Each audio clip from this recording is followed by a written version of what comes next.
وہ کاروبار کرنے آئے تھے اور کاروبار ہی کرنے آئے ہیں بھائی. وہ پاکستان کو کاروباری کا وہ انہوں نے ہب بنایا ہوا ہے. یہاں سے جو ہے جتنا مفاد اٹھا کر اور پھر وہ واپس چلے جائیں گے لندن.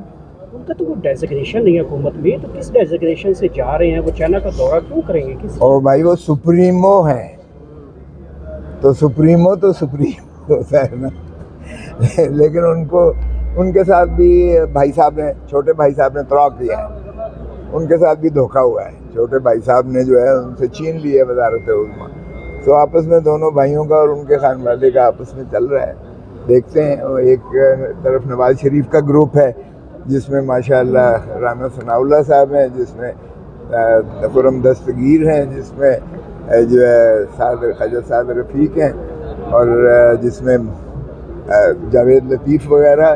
یہ گروپ ہے ایک جو کہتا ہے کہ ہم سے حساب نہ لینا، ہماری حکومت نہیں ہے، اور نواز شریف ہوگا تو ہماری حکومت ہوگی.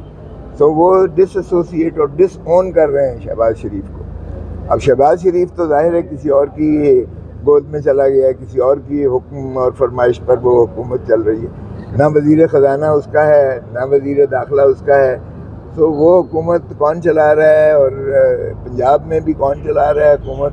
وہی ایڈمنسٹریشن ہے، وہی انسپیکٹر جنرل پولیس ہے، وہی سارے جو ہے بیوروکریسی ہے. وہ جو کچھ ہے 21 کو ہم نے دیکھ لیا ہے کہ کس کی حکومت یہاں چل رہی ہے. تو اس لیے وہ حکومت تو کس کی ہے یہ مجھے سمجھ نہیں آ رہی ہے. آپ کو سمجھ آ تو جنرل مجھے بتا باجوہ دیں. صاحب کہتے ہیں کہ مجھے میری ماں کی قسم ہے، میں قرآن پہ ہاتھ رکھ کے کہتا ہوں کہ میں نے کوئی سازش کر کے عمران خان کی حکومت نہیں گرائی. یہ میں نے شامی صاحب کا سنا ہے، جو شامی صاحب کے فرمودات ہیں. وہ قرآن شریف اپنی جیب میں رکھا ہوا تھا. پہلے تو یہ ہے کہ یہ جھوٹا آدمی اس طرح سے جو ہے یہ اس طرح کی باتیں کرتا ہے جب اس نے کرنی ہو. او بھائی، اگر تمہارا زبان ٹھیک ہے اور ساری دنیا تم پر اعتماد کرتی ہے تو کیوں شرمندہ کرتے ہو آپ؟ حضور صلی اللہ علیہ وسلم نے کہا تھا کہ قوم کو اکٹھا کر کے اگر میں اس پہاڑ کے پرلی طرف کہوں کہ دشمنوں کی فوج آئی ہوئی ہے تو کیا آپ مانو گے؟ تو انہوں نے کہا یا رسول اللہ بالکل مانیں گے، کیونکہ زندگی میں آپ نے کبھی جو ہے کوئی ایسی دروغگوئی سے کام نہیں لیا ہے. تو یہ کردار کیا باجوہ سے منسوب کر سکتے ہیں کہ انہوں نے جو ہے جھوٹ نہیں بولے؟ کیا لندن پلان سے وہ انحراف کر رہے ہیں؟ کیا وہ تو کہہ رہے تھے میں نے ایکسٹینشن کے لیے مانگا ہی نہیں تھا. یہ کوئی دنیا کا پاگل بھی مانتا ہے، یہ بچہ بھی مانتا ہے پاکستان میں کہ اس نے ایکسٹینشن نہیں مانگی تھی، اور خود بخود ہی اس کو جو ہے دھکا دے کے زور سے ایکسٹینشن دے دی گئی. تو یار جھوٹ جو بول رہا ہو تو پھر اس کی تو انتہا کوئی نہیں ہے. میرے ساتھ مجھے 25 جو ہے ایم پی ایز مختص کیے گئے کہ یہ آپ کو ووٹ دیں گے سینٹ کے لیے.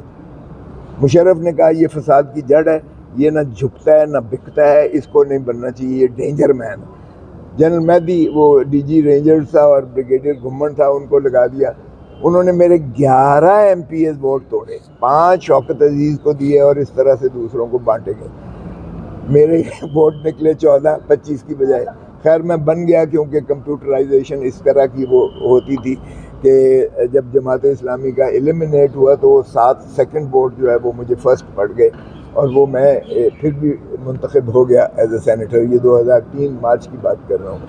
اور جب بی بی نے انکوائری کھولی تو 25 کے 25 لوگوں نے قرآن شریف اٹھا کے کہہ دیا کہ ہم نے کھوسا کو ووٹ دیا.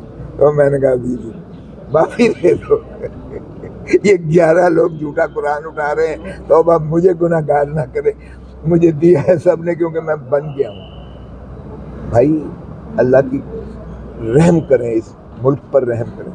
اس طرح سے جھوٹ بولتے ہیں، قرآن شریف کا حلف پر جھوٹ بولتے ہیں. ایک شادی کی جو ہے وہ گیا ہوا تھا، شادی کی تقریب میں گیا ہوا تھا، اور اس تقریب میں قرآن شریف ساتھ باجوے نے رکھا ہوا تھا، اور قرآن شریف نکال کے اور وہ سامنے ہاتھ رکھ کے. یار شامی صاحب کو بھی سوچنا چاہیے